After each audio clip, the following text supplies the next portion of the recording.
Hi everyone. Last time हमने थोड़ा सा कैलकुलस का पार्ट पढ़ा था। इस बार हम थोड़ा सा डिफरेंट जाते हैं। सब इस बार हम चाहते हैं अलजेब्रा की तरफ और अलजेब्रा के कुछ कॉन्सेप्ट समझते हैं।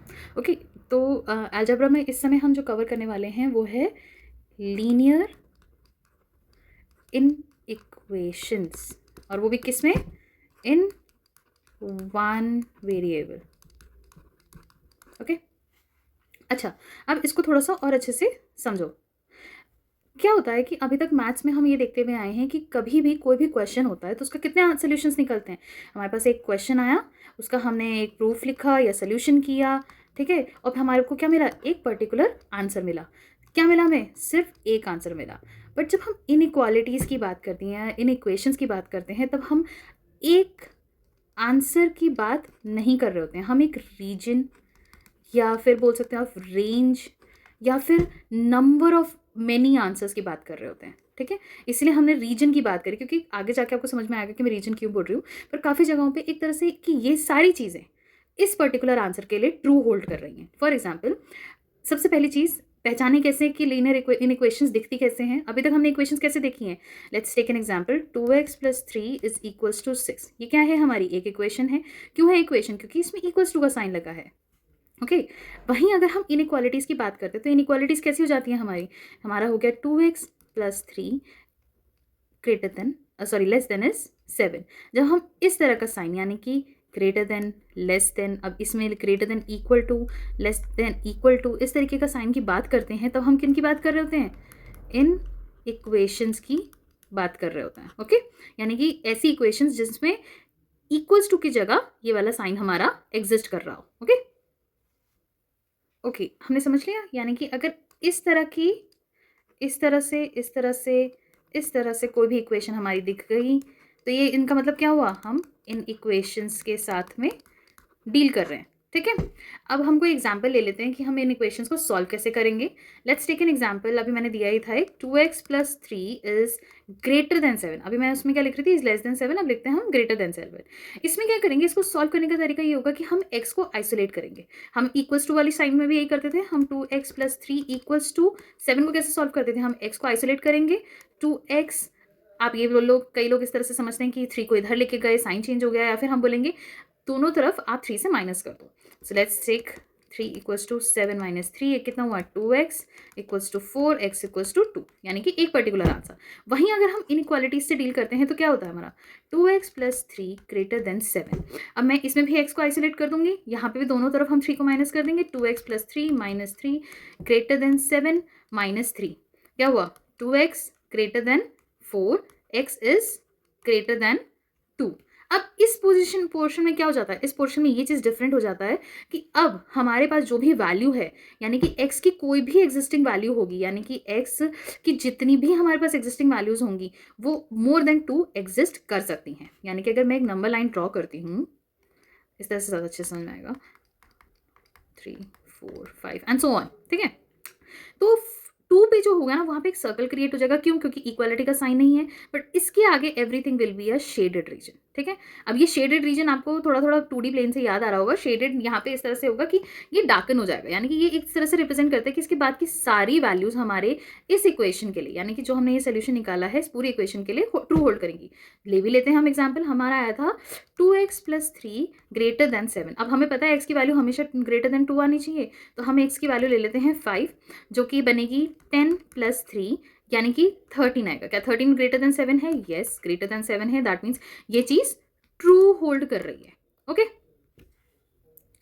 ट्रू होल्ड कर रही है। अब अच्छा, इसे इस तरह से समझो कि अभी तक हम जो भी सॉल्व कर रहे थे ये था हमारा पॉजिटिव। ओके, पॉजिटिव वाली चीज़ों के बारे में हम सॉल्व करते आ रहे थे।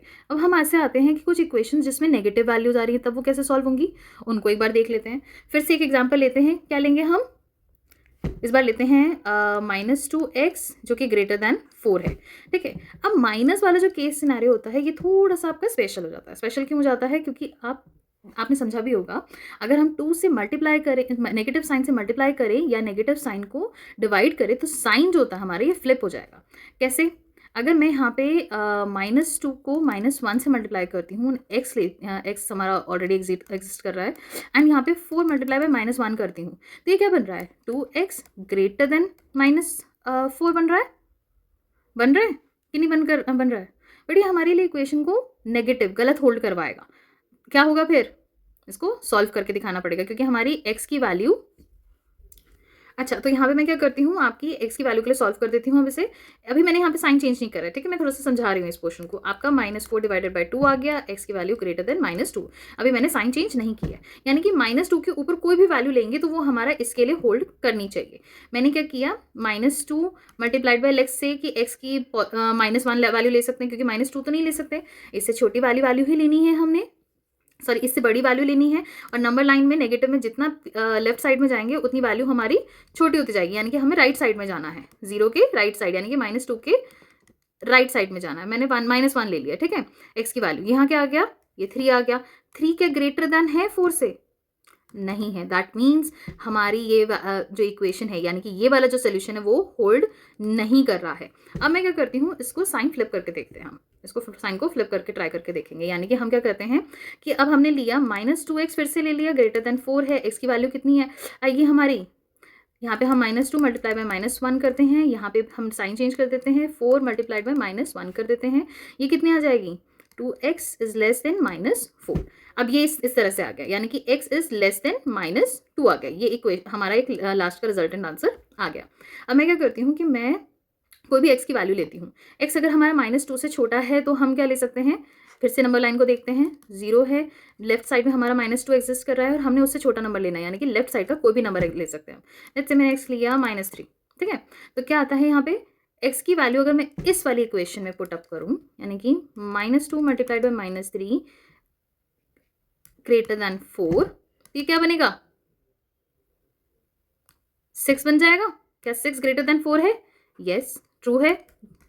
यानी कि इस वाली इक्वेशन के लिए हमारा जो ये रिजल्टेंट आंसर था, ये रेंज हमारी परफेक्टली फिट बैठ रही है।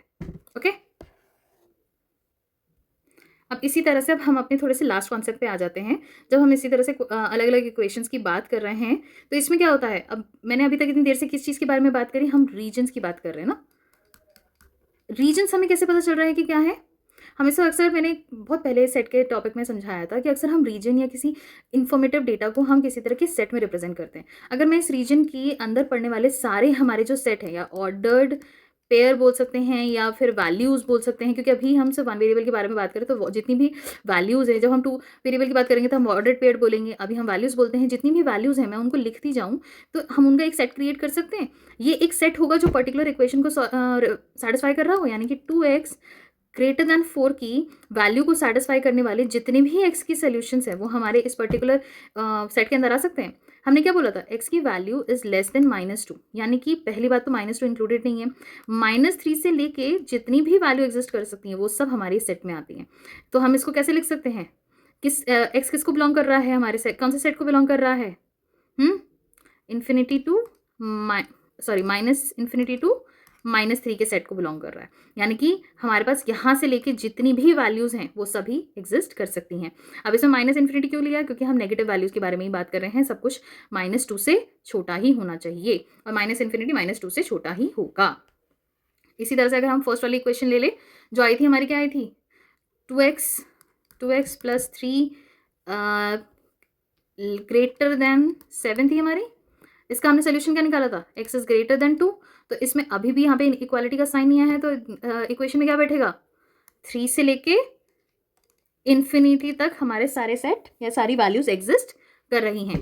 ऐसी अगर यहाँ पे इक्वालिटी का साइन होता तो क्या बन जाता, ये क्या बन जाता, तो हम क्लोज इंटरवल को इस्तेमाल करते हैं। ये ओपन इंटरवल के लिए इस्तेमाल होता है, ये क्लोज इंटरवल के लिए इस्तेमाल होगा, यानी कि 2 इंक्लूडेड है और आपकी इन्फिनिटी तक वैल्यू जा रही है। अब इन्फिनिटी के साथ एक और चीज़ ध्यान रखनी है कि हम हमेशा ओपन ब्रैकेट यूज़ करेंगे। क्यों करेंगे ओपन ब्रैकेट, क्योंकि इन्फिनिटी एक पर्टिकुलर वैल्यू नहीं है, वो एक बहुत बड़ी वैल्यू है जिसको हम एग्जैक्ट नंबर्स में रिप्रेजेंट नहीं कर सकते, इसलिए वो हमेशा ओपन ब्रैकेट से रिप्रेजेंट होती है। Okay, thank you.